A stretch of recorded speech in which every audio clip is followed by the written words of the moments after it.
सरोज के द्वारा जो है हर तरफ से अगर कहें तो प्रयास एक तरह से किया गया, लेकिन प्रयास के बावजूद भी ये जमीन का दाखिल खारिज नहीं करवा पाए। तो जमीन का दाखिल खारिज नहीं है जरूरी।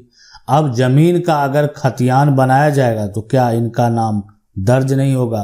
अगर दर्ज होगा तो कैसे दर्ज होगा? क्या करना पड़ेगा? सुप्रीम कोर्ट का आदेश जमीन को लेकर क्या है? मान लेते हैं कि ये जो है सरोज के पास ये सभी जमीन इन्हीं का है। ये जो जमीन का आप टुकड़ा देख रहे हैं, लेकिन कुछ ऐसा जमीन है, जैसे आप ये देखें, ये जो जमीन है ये खरीदा हुआ जमीन है ना, खरीदा हुआ है। और ये जो कुछ आप जमीन देख रहे हैं ये पूर्वज की जमीन है ना, पूर्वज की जमीन है। लेकिन अब ये पूर्वज का जमीन है, दादा परदादा का जमीन है, लेकिन जो खरीदा हुआ जमीन है या जो पूर्वज की जमीन है इसका दाखिल खारिज हुआ ही नहीं है। यानी ना पूर्वज की जमीन का हुआ है, यानी और ना इनका खरीदा हुआ जो जमीन है उसका दाखिल खारिज हुआ है। तो कहेंगे कि ये जो पूर्वज की जमीन है अगर, तो इसका तो क्या होगा? खतियान होगा, पहले से बना हुआ है ना, तो इसका पहले से बना हुआ है। देखें, अगर कोई भी जमीन की जो है अगर रजिस्ट्री हो जाती है और रजिस्ट्री होने के बाद उसका दाखिल खारिज नहीं होता है, तो इसका मतलब ये नहीं होता कि ये व्यक्ति उस जमीन का मालिक नहीं है। यानी सुप्रीम कोर्ट का एक फैसला आता है, फैसले में ये कहा जाता है कि मान लेते हैं कि ये जो जमीन आप देख रहे हैं ये जमीन सरोज का खरीदा हुआ है। अब ये सरोज का खरीदा हुआ है, अब अगर इसकी जो है जमीन, इस जमीन का रजिस्ट्री तो हो गया लेकिन इस जमीन का दाखिल खारिज नहीं हुआ, तो अगर दाखिल खारिज नहीं हुआ तो क्या होगा? तो इसमें क्या होता है कि जो जमीन का पुराना मालिक है, जिससे सरोज ने जमीन को खरीदा, सरोज ने जिससे जमीन को खरीदा, यानी जो पहले का जमीन मालिक है, यानी उसके नाम पर ही सारा जो आप कह सकते हैं जमीन, अगर उसकी जमीन खतियानी है तो उसके नाम खतियान है, अगर उसका जमीन का रसीद कट रहा है तो उसके नाम रसीद कट रहा है। तो अब है कि यहाँ पर खतियान रसीद उसके नाम पर ही जो है एक तरह से बरकरार रहेगा। लेकिन अगर सरोज ने दाखिल खारिज करा लिया तो उसके रसीद में से उसका पूरा जो आप कह सकते हैं एक तरह से कि जमीन है जितना जितना बेचा गया वो सारा क्या हो जाएगा? हट जाएगा। तो इसीलिए ये बेहद जरूरी होता है जमीन का दाखिल खारिज करा लेना, ताकि पुराना जमीन मालिक का नाम को हटा दिया जाए और आपका नाम दर्ज कर दिया जाए और आप जो है सरकार को राजस्व देने लगें। तो अगर आप दाखिल खारिज नहीं कराएंगे तो आपके साथ ये धोखा हो सकता है कि आपकी जमीन को दोबारा कोई बेच सकता है। यानी कोई तो नहीं बेच सकता, जमीन जिससे आप खरीदे हैं उसके वंशज, उसके उत्तराधिकारी कभी भी उस प्रॉपर्टी को दोबारा बेच सकते हैं। लेकिन अब सवाल है कि क्या दोबारा आप बेच देंगे? ये सही है।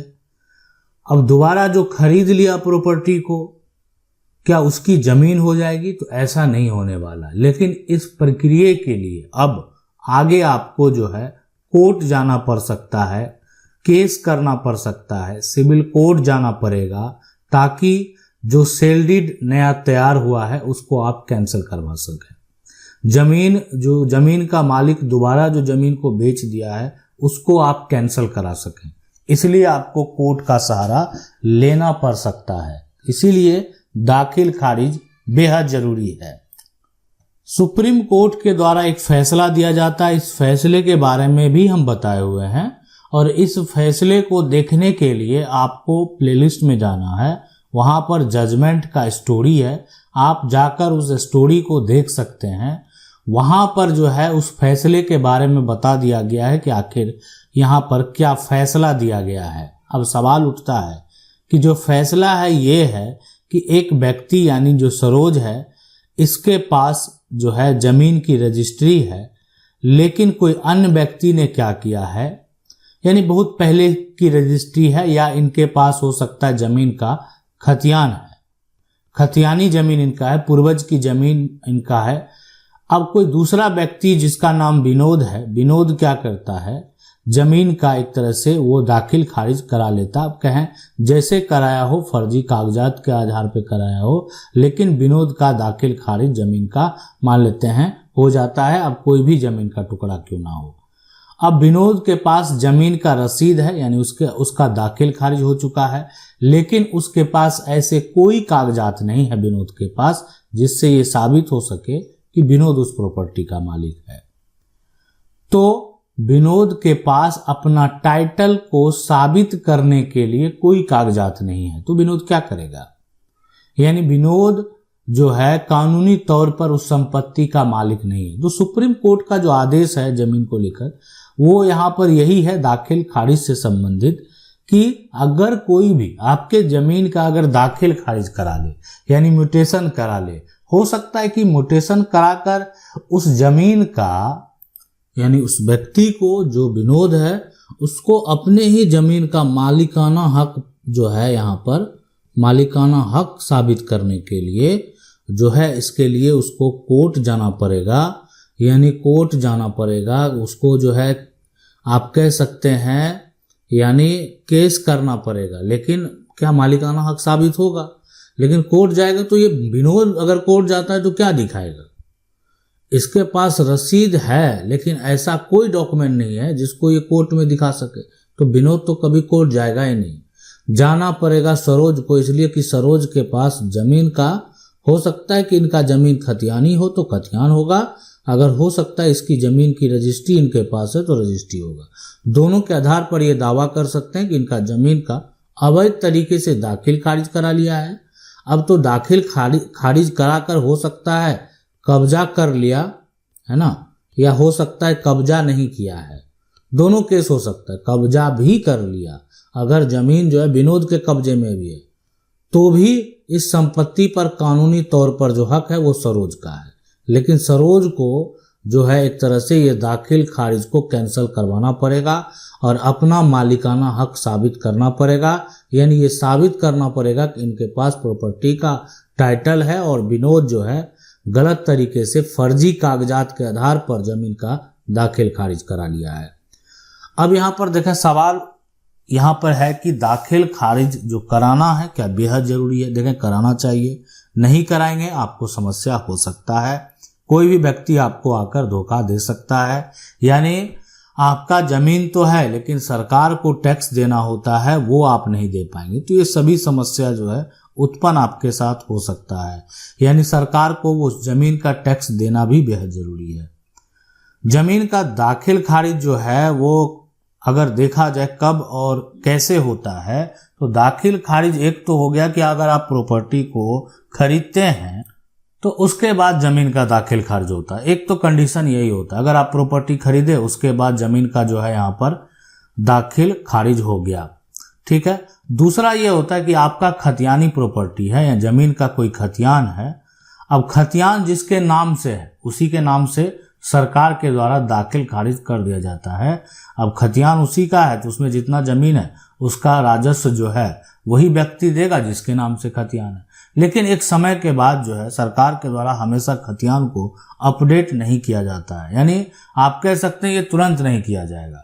अगर ये पिता के नाम पर है, अगर ये दादा के नाम पर है तो अभी तक दादा के नाम से ही सरकार को टैक्स जा रहा था।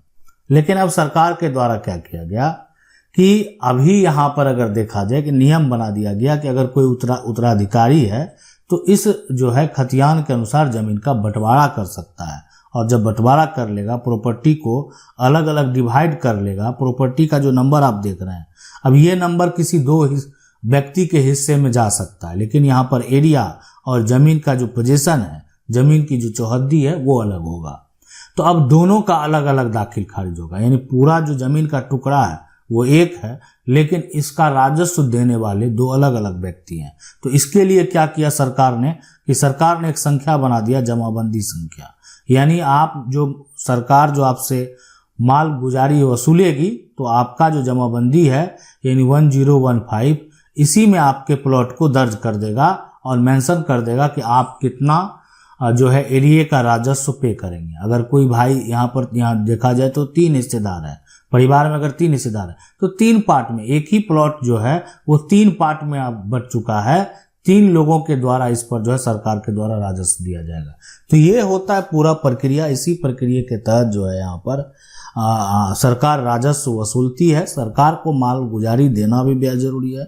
सरकार का जो है इससे संबंधित बहुत सारे नियम कानून में बदलाव होते हैं और वो भी ये इस पर डिपेंड करता है राज्य सरकार का कि आपके राज्य में यहाँ पर जो है क्या कानून है।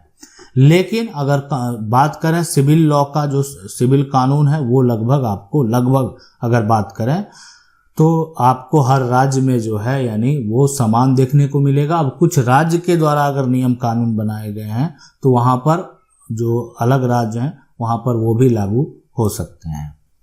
आशा करते हैं वीडियो अच्छा लगा होगा। वीडियो को लाइक जरूर कर दें। चैनल को पहली बार देख रहे हैं सब्सक्राइब करके जो बेल आइकन है उसको जरूर दबा लें। मिलते हैं अगली वीडियो में, तब तक के लिए जय हिंद।